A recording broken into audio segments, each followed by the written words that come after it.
नमस्कार दोस्तों। तो कैसे हैं आप सभी? आई थिंक आप लोग अच्छे ही होंगे। एंड आज का ये वीडियो आपके लिए काफ़ी ज़्यादा इम्पोर्टेंट है।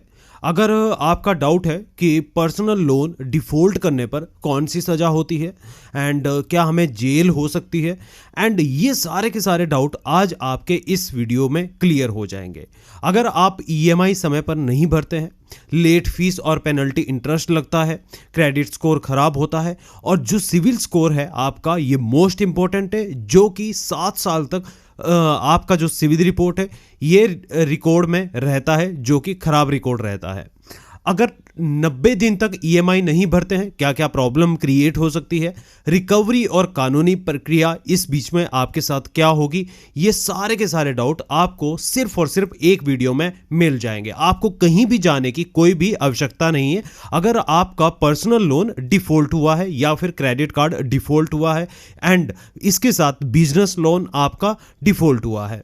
लोन डिफॉल्ट कब होता है? जब आपको प्रॉब्लम क्रिएट होती है, लाइक आपको कोई मेडिकल इशू क्रिएट होता है, यानी अचानक से आपको कोई प्रॉब्लम क्रिएट होती है, या फिर आप नौकरी पेशे वाले हैं सो आपकी जॉब चली जाती है, या फिर आपका बिजनेस उसका नुकसान हो जाता है, लॉस हो जाता है। उस समय पर आपको समझ में नहीं आता है कि अब क्या करना है, कैसे ईएमआई पे करनी है, और अचानक से आपकी ईएमआई सभी डिफॉल्ट होना शुरू हो जाती है और आपके मन में एक डाउट रहता है, क्या जेल हो सकती है? और आप बहुत सारी वीडियो भी देखते हो बट आपका डाउट कहीं भी क्लियर नहीं होता है। बट इस वीडियो में आपका डाउट जरूर से क्लियर हो जाएगा। सबसे पहले एक आपको बात ध्यान में रखनी है कि लोन जब आप डिफॉल्ट करते हैं, अगर मींस आप ईएमआई समय पर नहीं भरते हैं, तो सबसे पहले जो आपको प्रॉब्लम क्रिएट होती है, आपको लेट पेमेंट चार्जेस लगता है, और 2 से 3% एंड 5% एंड 10% तक आपको हर महीने पेनल्टी ब्याज भी लगता है, उसमें इंटरेस्ट रेट भी लगता है।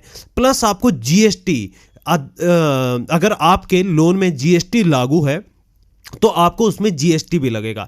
इससे आपका बकाया जो रकम रहता है वो बहुत तेजी से बढ़ जाता है। जैसे लाइक बहुत सारे एनबीएफसी एप्लीकेशन हैं, अगर आप पर्सनल लोन आपने एनबीएफसी एप्लीकेशन से लोन लिया हुआ है तो उसमें आपका लोन, लाइक आपने 50,000 रुपये का लोन लिया है, वो एक महीने डिफॉल्ट होने पर 55,000 रुपये का हो जाएगा, 60,000 रुपये का हो जाएगा। क्यों? क्योंकि उसमें आपको कुछ हिडन चार्जेस भी लगते हैं एंड इसके साथ आपको पेनल्टी लगती है, इंटरेस्ट आपका बढ़ता रहता है, जीएसटी आपको लगता है। पहला पॉइंट ये वाला। अब सेकंड पॉइंट आपका जो रहता है, डाउट रहता है कि क्रेडिट स्कोर खराब होना। आपकी जानकारी क्रेडिट ब्यूरो को भेजी जाती है। जैसे ही आपका ईएमआई डिफॉल्ट होता है, आपको सबसे पहले जो आपका सिविल रिपोर्ट रहता है, एक्सपीरियंस रहता है, एक्सपीरियंस रिपोर्ट रहता है, इसमें एक रिपोर्ट भेजी जाती है कि इस पर्सन ने लोन जो लिया हुआ है ये डिफॉल्ट हो चुका है, और सिविल स्कोर आपका गिर जाता है, और फ्यूचर में यानी भविष्य में होम लोन, कार लोन और बिजनेस लोन मिलना मुश्किल हो जाता है। तो आप ये बातें ध्यान में रखिए। और इसके साथ जो अभी मैंने बताया था आपको कि 7 साल तक खराब रिकॉर्ड रह सकता है आपका, ध्यान रखिएगा आप। अब एक डाउट रहता है कि एनपीए होना, लोन एनपीए कब होता है? एनपीए 90 दिन बाद एनपीए घोषित कर दिया जाता है। अगर 90 दिन तक ईएमआई नहीं भरते हैं, लोन अकाउंट एनपीए यानी नॉन परफॉर्मिंग एसेट घोषित कर दिया जाता है। बैंक रिकवरी प्रक्रिया शुरू कर देती है उस समय पर। अब इसके बाद एक रहता है कि आपका रिकवरी और कानूनी कार्रवाई। आपका जब आप लोन डिफॉल्ट करते हैं तो कानूनी कार्रवाई कैसे होती है, या हमको जेल हो जाएगी, सबसे बड़ा जो आपका ये भ्रांति रहती है, डाउट रहता है। तो इसके लिए आपको सबसे पहले समझना पड़ेगा कि जब तक आपका लोन एनपीए नहीं होता है तब तक आपके ऊपर कोई भी कानूनी यानी लीगल एक्शन नहीं लिया जा सकता है।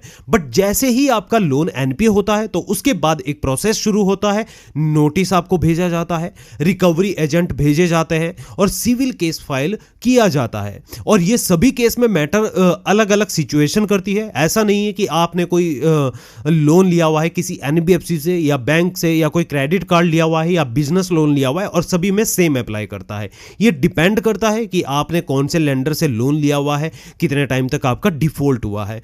तो जब आपका लोन एनपीए हो जाता है तो उसके बाद एक प्रोसेस शुरू शुरू होता है, जिसमें पहला जो प्रोसेस रहता है, नोटिस भेजा जाता है आपको, रिकवरी एजेंट आपके घर पर भेजे जाते हैं, सिविल केस फाइल दर्ज होता है और कोर्ट से रिकवरी ऑर्डर भी लेते हैं जो आपके लेंडर रहते हैं। बट ध्यान दें कि पर्सनल लोन आमतौर पर अनसिक्योर्ड लोन होता है, इसलिए सीधे संपत्ति जब्त नहीं होती है, लेकिन कोर्ट के आदेश पर रिकवरी हो सकती है। आप इस गलतफहमी में भी मत रहना कि अगर आप अनसिक्योर्ड लोन डिफॉल्ट करते हैं, कोई भी रिस्पॉन्स नहीं करते हो या फिर जानबूझ के आप डिफॉल्ट करते हो, तो सिविल रिकवरी कोर्ट के ऑर्डर पर ही होती है, ना कि डायरेक्टली कोई भी लेंडर आपकी रिकवरी कर सकता है।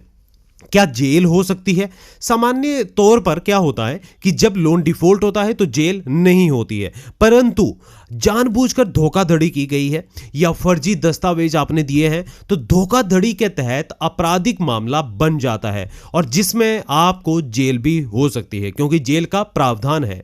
डिफॉल्ट का टाइमलाइन आपको समझना बहुत जरूरी है। अगर आप लोन को 1 से 30 दिन के अंदर डिफॉल्ट करते हैं, 1 से 30 दिन तक, तो लेट फीस लगती है और रिमाइंडर कॉल आता है। पहला आपको यह पता होना चाहिए, जानकारी होना चाहिए, क्योंकि जब आप लोन डिफॉल्ट करते हैं तो सबसे पहले जो लेंडर की यानी जो बैंक होता है या एनबीएफसी होता है, तो उनका जो प्रोसेस रहता है, सबसे पहले लेट फीस लगती है, फिर रिमाइंडर कॉल इसके साथ शुरू हो जाता है और ये 1 से लेकर और 30 दिन तक, यानी जैसे आपने आज डिफॉल्ट किया और ये 30 दिन तक आपको ये सेम प्रोसेस रहेगा। आपको व्हाट्सएप के माध्यम से, एसएमएस के माध्यम से और ईमेल के माध्यम से बार बार रिमाइंडर भेजा जाता है, रिमाइंडर कॉल आता है, रिकवरी एजेंट आपको कॉल करते हैं और कुछ एक ऐसा मिसबिहेव भी करते हैं जो फेक तरीके से काम करते हैं। रिकवरी एजेंसियां आपको प्रताड़ित भी करती है, परेशान करती है, टॉर्चर भी करती है।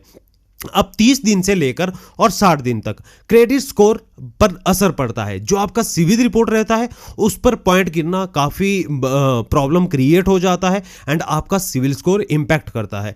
अब 90 डेज जैसे ही कंप्लीट होते हैं तो आपका लोन एनपीए घोषित हो जाता है और 90 प्लस दिन पे कानूनी नोटिस रिकवरी आपके घर पर शुरू हो जाता है। अगर ईएमआई भरने में दिक्कत होती है तो आपको क्या करना है? तुरंत आपको बैंक से संपर्क करना है या अपने एनबीएफसी से संपर्क करना है। जैसे मैं पहले भी बहुत सारी वीडियो बना चुका हूं कि आपको क्या करना है, आपको ड्राफ्ट भेजना है। ज़्यादा बड़े आपके लोन है, लाइक आपके 1 लाख रुपए से ज़्यादा है, तो आपको क्या करना है, लीगल सपोर्ट आप ले सकते हैं अपने किसी भी नियर बाई एडवोकेट के माध्यम से। आप उनको प्रायर नोटिस भेज सकते हैं, आप ड्राफ्ट भेज सकते हैं। तो आपको बस एक बार इन्फॉर्म करना होता है अपने बैंक और लेंडर को कि हमें ये प्रॉब्लम आई हुई है, कोई मेडिकल इशू है या फिर अदर कोई प्रॉब्लम है, तो आप इन्फॉर्म कर सकते हैं। ईएमआई रीस्ट्रक्चर मांगे आप। अगर आपको लगता है कि आपकी जो प्रॉब्लम है, आपके थोड़े ईएमआई ज्यादा हो चुकी है आपकी इनकम से ज्यादा, लाइक आपकी 30 से 40 हजार रुपए महीने की इनकम है या 50-60 हजार रुपए महीने की इनकम है और 70 से 80 हजार रुपए यानी थोड़ा सा 5-10 हजार रुपए ज्यादा हो चुका है, तो आपके लिए बेस्ट ऑप्शन है ईएमआई रीस्ट्रक्चर मांगे। आप इसकी मांग कर सकते हैं। तो उसमें क्या होगा कि आपके जो लोन की ईएमआई पहले बनी हुई थी उससे कम हो जाएगी, ठीक है। एंड आपके लिए जो पर्सनल एक्सपेंसेस के लिए आपकी इनकम का आपके लिए भी बच जाएगा। मोरेटोरियम का विकल्प पूछें कि क्या आपके लिए ये विकल्प है या नहीं है। और अगर आपका 2 से 3 गुना आपका लोन का इनकम का लोन की ईएमआई हो चुकी है तो उस समय पर आपके पास सेटलमेंट का विकल्प भी रहता है। बट सेटलमेंट एक एंड विकल्प रहता है जब आपका लोन अकाउंट एनपीए होने के बाद और ओल्ड हो जाता है, लाइक आप 1 से 2 साल तक रीपेमेंट नहीं करते हैं, किसी भी कारणवश से आपको कोई भी प्रॉब्लम रहता है, तो आपके लिए क्या ऑप्शन रहता है, सेटलमेंट का। और सेटलमेंट कम से कम अमाउंट में करके आपका लोन खत्म हो जाता है, ठीक है। अगर आप चाहें तो कि कितने महीने की से ईएमआई आपकी रुकी है, कौन सा बैंक और एनबीएफसी है, तो इसके लिए आपको कमेंट करना पड़ेगा एंड आपके जो सारे के सारे डाउट रहते हैं ये सब क्लियर हो जाएंगे। तो मुझे लगता है कि आपका जो ये डाउट था कि हमारा जो पर्सनल लोन है डिफॉल्ट करने पर सजा होती है या नहीं होती है, ये क्लियर हो चुका होगा। एंड आज का जो ये वीडियो था ये इसी के ऊपर था। और आपको अगेन ध्यान देना है कि पर्सनल लोन डिफॉल्ट करने पर यानी ईएमआई ना भरने पर सीधी जेल की सजा आमतौर पर नहीं होती है, लेकिन इसके गंभीर आपको वित्तीय और कानूनी परिणाम हो सकते हैं। और जो आपको मैंने पॉइंट बताए हैं कि लेट पेमेंट फीस लगना, क्रेडिट स्कोर खराब होना, एंड आपका जो एनपीए अकाउंट हो जाना, एंड रिकवरी प्रोसेस शुरू हो जाना, नोटिस का आपको आना, क्योंकि फिर आपको जब रिकवरी प्रोसेस यानी एनपीए आपका लोन होता है फिर आपको लीगल सपोर्ट की भी आवश्यकता पड़ती है, अदरवाइज आपको खुद कोर्ट में जाना पड़ता है। तो आप ये बात ध्यान में रखिएगा। आपको सब कुछ इस चैनल पर मिला हुआ है, यानी सारी वीडियो आपको चैनल पर मिली हुई है। एंड जो भी आपको कोई वीडियो नहीं मिला हुआ है उसके लिए आप कमेंट कीजिएगा, आपको और वीडियो भी जरूर मिलेगा। ठीक है, तो चलिए आज का वीडियो हम यहीं समाप्त करते हैं। एंड अगर आप फर्स्ट टाइम पर इस चैनल पर विजिट किए हैं तो आप चैनल को सब्सक्राइब करना ना भूलिएगा। ठीक है, थैंक यू।